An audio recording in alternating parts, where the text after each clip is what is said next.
Good afternoon and welcome to another live session. So we had an interesting question come in. This one is actually very much directed to me and my coaching.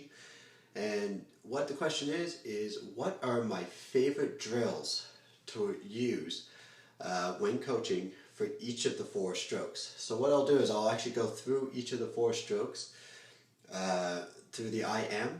So we'll start with butterfly, backstroke, breaststroke, and then freestyle. We'll look at each one, what my favorite drill is for to work on to help you improve your swimming, and I'll follow up with any questions that you may have afterwards. So the first drill that I really like for butterfly is I like to work on keeping very low in the water. So a lot of times when swimmers are swimming butterfly, especially as they're younger, they try to come up, the water comes here, they breathe so high into the water, they come up and then reach down. So we want to try to get rid of that extra bit of effort that they're having to pull out of the water. If you watch people like Michael Phelps, they're nice and low in the water, their chins are just reaching and gliding over the surface of the pool. Alright? So one drill that really helps swimmers, and my favorite drill to work on with them, I call it the piano drill. Alright, so it's basically fingertip drag, but you're doing this with butterfly. So when you do this drill, you want to have your arms come out, and instead of trying to just lift them up over the water like you usually would and clear the water, you're going to drag your fingertips along the surface of the pool. Okay? And I actually like to have my swimmers, especially younger swimmers, trickle their fingers along the top of the water.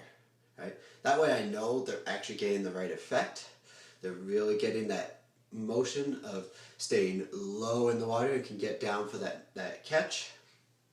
It allows them to, forces them not to bring their bodies up too high out of the water. So you want to stay nice and low, and you're just going to trickle. Okay? There's two ways to do this. You can do it with a butterfly kick, or you can swap out the butterfly kick for a freestyle kick. I do find the freestyle kick makes it a little bit more difficult because you can't quite get that hip motion to bring those arms over, right? But it does help you keep very low into the water, right? I prefer to do this drill with a butterfly kick. If I am going to opt for the freestyle kick, I'll do both. So I might do a set of 50s where they're alternating one of the 150 odd 50s, for example, doing freestyle kick with the arms gliding over the surface of the pool, and then the even 50s they would be adding the butterfly kick, and that way they get their rhythm and they can work on their timing. Okay? That's my butterfly drill. That's my favorite butterfly drill. So I call that one the piano one. Again, you're just dragging your fingers. The water's right here. You're dragging your fingers along the surface of the pool. Right? Full contact on that surface of the pool. You don't want to drag your whole hand, just the fingertips. Okay. For backstroke, my favorite drill for backstroke is actually Catchup backstroke. Alright, so if you're doing backstroke in the water, you have your arms pointed up, so I'm on my back, facing towards the sky, alright? And I'm going to do a pull, come in, pull through, and hit my hand. Pull, through, and hit my hand, alright? You want to make sure that those arms stay straight and locked at the top. You don't want to be coming in and just going small pulls like this. You want to have arms out, nice and tight. Still get that nice shoulder roll, get that deep catch. Alright, notice my shoulders come up out of the water on this side. Grab that water, pull all the way through. Do not stop at the hip. Come up, touch the next for that next stroke. Okay? Here, boom. So what this really forces you to do is it really forces you to pull through the stroke, okay, and rotate through and come up to that next stroke. Alright? A lot of people make the mistake that in backstroke, they pause at the hip and then have to try to get that extra momentum up. What we do with this drill is we have to pull through, come up and accelerate up into the recovery. Alright? So that's my favorite drill for backstroke. It also helps kind of get the hips involved, and you can rotate through the stroke into that next kick. Alright, next pull, next kick. Keeps everything in motion, keeps everything nice and straight. You will find that depending on how strong your kick is and how strong your core is, you're going to sink a little bit. You're going to kind of get a bobbing sensation. Alright, that is okay. That means you are doing the pull correctly, because as you anchor in here, you're going to pull and you're going to lose it as you come back up. You're going to sink because there's nothing, you have no pull, no momentum, right? Only from your kick. And depending on, like I said, depending on how good your kick is, you're going to drop down. You'll probably drop down, about that much in the water, not a whole lot, and you'll pop right back up as soon as you get that deep pull. You'll pop right up out of the water. All right. So it works on both a strong deep pull and also pulling through the finish into the recovery. Okay, no pause at the hip. Next is breaststroke. Breaststroke was always my favorite stroke. Actually, it wasn't until I got to college when my coach transitioned me out of being a backstroker into a breaststroker.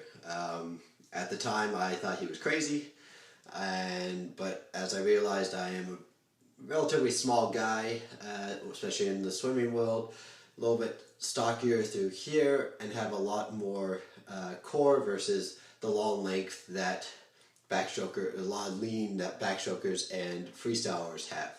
So it kind of made a lot of sense, especially now that I've spent a good number of years, past decade coaching or so. I've seen other kids with that same build and momentum. I had really strong legs, very good for that acceleration with the push, with your push from your hips. And so it made a lot of sense that I became a breaststroker. But by transitioning to breaststroke late, I really had to spend a lot of time kind of catching up to where the other breaststrokers on my varsity team were. Especially for the team I swam with, we had a lot of strong breaststrokers. It was great for learning, but it meant that there was a lot of catch-up that I had to do to get up to their level.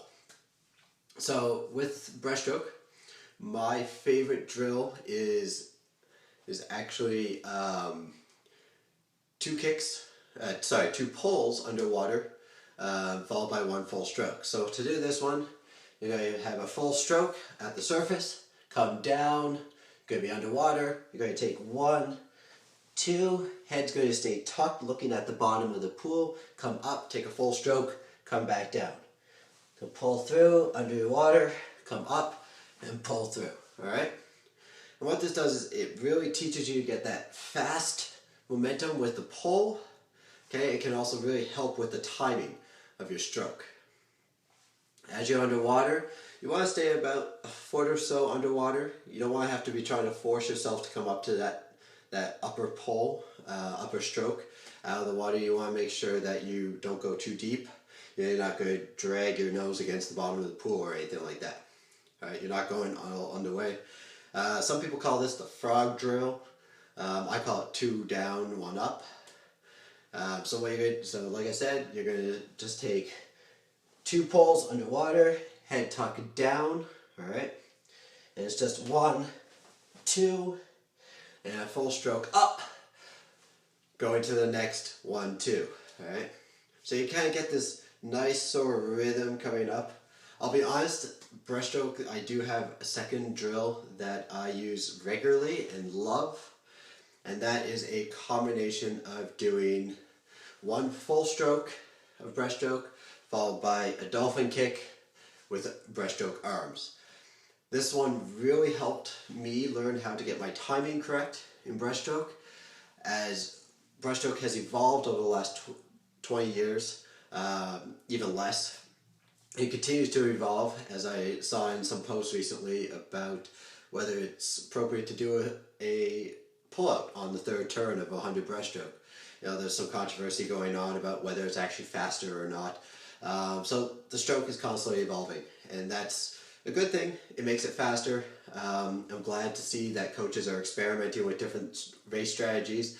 I'm glad swimmers are experimenting with different race strategies and seeing how that all works, and it's going to help improve the stroke and swimming in general.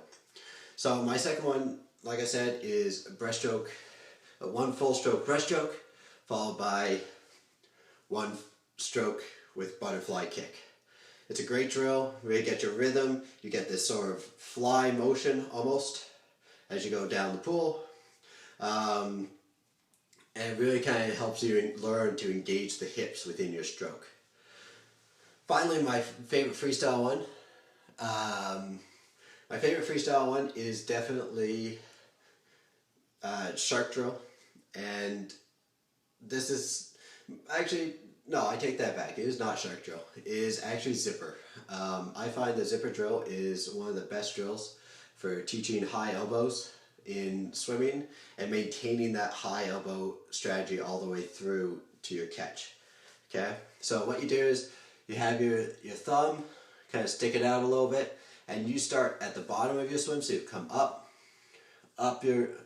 through your shoulder, past your head, into that next stroke. Catch, come down. Same thing, elbow, high, reach, pull through. Up, high, reach, pull through. Up, high, reach, pull through. Okay, so you really want to make sure that you stay nice and tight to the body. You're going to glide, make sure you cut your fingernails before you start this drill, otherwise you'll have big scratches up the side of your body. We did have a question from Jenna, and she says, what are some good drills if our shoulders or knees hurt? Ooh, good question. So if your knees are hurting, that one's pretty easy. It really depends on the stroke that you're working on. For the most part, your knees shouldn't be hurting doing fly, free, or back. If they are, then that becomes a bit of a different issue. That means you're using your knees too much with your kick. You want to be using your hips more. So working on some kicking drills, working on different streamlines, and working through getting the hips involved versus your knees, getting that straight leg kick, small, fast. You can do this on the side of the pool, you can do this streamlined, anything that allows you not to use those knees. Breaststroke, on the other hand, is a whole different matter. There's a lot of knee problems in breaststroke. The breaststroke kick itself, as you come out, most people go too wide, and this puts a lot of stress on our knees. All right. So one thing I work on is kind of shortening up that kick. If you notice in the last Olympics, there was, in the 100 breaststroke especially, for the men, their kicks, they almost looked like they were doing just strict fly kicks. Adam Petty, he barely even removed his legs. It was the smallest kick. It looked like he was just doing strict butterfly kick. And this is a good drill for you to work on if your knees are hurting. That was, again, my favorite drill. You, instead of doing the full stroke with breaststroke, just stick with doing the fly kick, use those hips, drive yourself forward, all right? You also want to learn how to speed up that kick, make it smaller. I like to use a pull buoy for this. Put your pull buoy in between your legs. Learn to get that kick to be that little bit smaller. So by the pull buoy, you're going to squeeze in that upper part of your thighs, all right? You're not going to generate as much power as you usually would, but by squeezing that pull buoy between your thighs, then it forces you to have that smaller kick, and you can get that hip motion in a little bit more to forward in order to get that power, right? Generate that power that you would have got from your thighs, and then translate it into your hips. For your shoulders, that's a bit of a different problem. Doing drills like 3-3-3, all the way through butterfly, backstroke and breaststroke, single arm drills do tend to help because you get to relax your shoulder. So if you're just doing a 1, 2, 3, and then if it feels okay, get that second shoulder in there. 1, 2, 3. You can mix that up If you have to put more emphasis on one than the other, definitely do that as well. You can do a lot more sculling. That takes a lot of the pressure off of your shoulders, but can also help you still increase your efficiency in the water because it gives you a better feel of the water. So good sculling drills out here. That one's a good one. Just using your wrists, back and forth, grab that water, back and forth, back and forth. Not big honking. This is going to be harder on your shoulders, but just small motions back and forth. Another one is having here, good for breaststroke, okay? And it's just from your elbow down, pulling back and forth. Next, very slow, down by your hips, same motion. This is more triceps, back here. And then on backstroke, above your head, too far away. Right here, there you go. And you want to go feet first for that one, that's very slow. Really try to keep that core nice and tight. If you do find that you are still struggling with your shoulders, but want to go a little bit further with it, for freestyle, I would suggest doing a lot more pause drills. Things where you get to hold a position a lot more, reducing your stroke rate, even reducing the amount of strokes that you are using per lap. So a pause drill, you reach, get that good position, that good roll, hold, and just work on that kick, that balance, that right through here, and then pull through. And really extend how long you stay on each side. That way you take a lot more pressure off of each of your shoulders. Sometimes, depending on where the shoulder pain is coming from, it may just be that you need a couple days of relaxation, maybe a massage, a little bit more stretching, or dynamic warm-ups. Maybe you're working too hard. If it's something more like shoulder rotation all through here, that could be a tendonitis. Definitely check out with the doctor and see what you can do to improve that. But if it's anywhere on the top or back of the shoulder, that's usually more based around just fatigue and the muscle needs to relax, recover a little bit more, and you've been working it a little bit too hard lately. So those are some drills to do with those. You can also do the pause drill with backstroke as well. So same sort of concept, just really hold that position. You can even get your shoulder, only do your shoulders, but do just a nice rotation, really try to get a nice deep roll from one to the other, try to get that shoulder underneath. But the rotation itself is not in there. So you're just here, here. So you're cutting out any movement of the actual shoulder joint from the transition of up to down, right? Breaststroke I do find is pretty easy on the shoulders, but if you do have some problems there, you want to try to reduce that just by working just here or here. Or you could do 2 kicks, 1 pull. There's a lot of different options on that front. You can just play with sort of different combinations within the stroke, since it is very sort of separated in its motion. So if there aren't any other questions for today, I'm going to sign off. I will see you guys tomorrow. I believe the question I have chosen for tomorrow is about breaststroke body position. We'll talk about breaststroke body position and how to improve timing and position in the water. So talk to you guys tomorrow. Have a great rest of your day.